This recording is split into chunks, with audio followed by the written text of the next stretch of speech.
Good evening, everybody, and welcome to Meditation on the Psalm for Sunday. This is a meditation on Psalm 67, which is our psalm for this coming Sunday, August 16th. I'm Pastor John Ferry from Good Shepherd Lutheran Church. Psalm 67 is a highly structured and beautiful little psalm. It's a prayer for God's blessing at harvest time, but it goes much beyond that, as we'll see. One of the words that is repeated, in fact, the set of words that is repeated most often in this psalm is the word for people, peoples, nations, people. And there is a sense in the psalm that God's blessing is not for Israel alone, but for the sake of all the nations.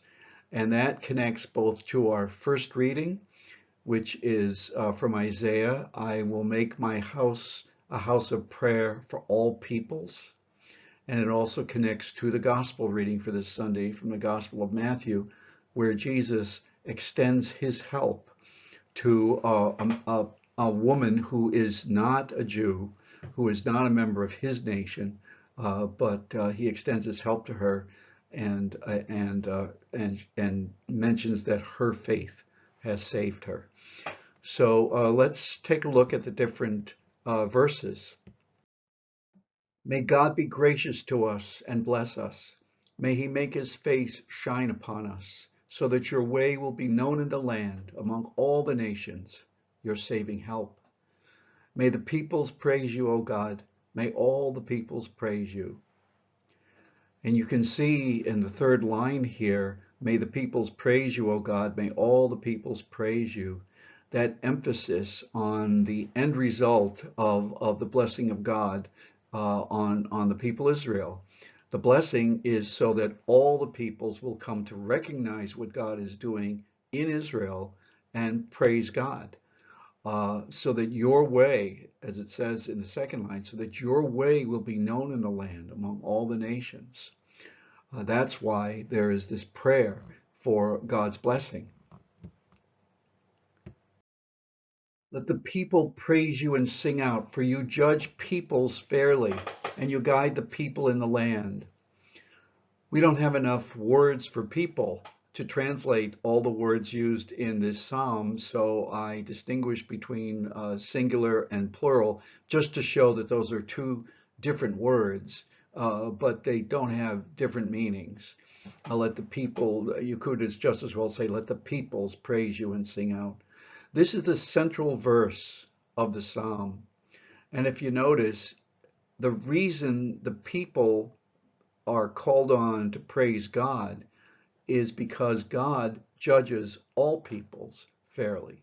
God guides all people. And that's a very important recognition for us in this time when there's so much division and there's so much tension and there's so much one group lining up against another. It's important for us all to know that whichever side we're on, wherever we're coming from, God blesses all peoples without distinction. And it's also important for us to realize that Christians, like ancient Israel, are blessed by God so that they may be a blessing to others. And we should never forget that. So finally, here's the final stanza of the psalm. May the peoples praise you, O God. May all the peoples praise you. The land has yielded its increase. May God, our God, bless us. May God bless us that the furthest reaches of the land may be in awe of him. So here we have almost a repetition of the beginning of the psalm and a direct repetition of the last verse of the first slide. May the peoples praise you, O God. May all the peoples praise you. The whole goal of this psalm is to direct praise to God, not just from Israel, but from the entire world, because of the goodness and blessing that God has shown. Thank you for being with us tonight for the psalm, the meditation on the psalm.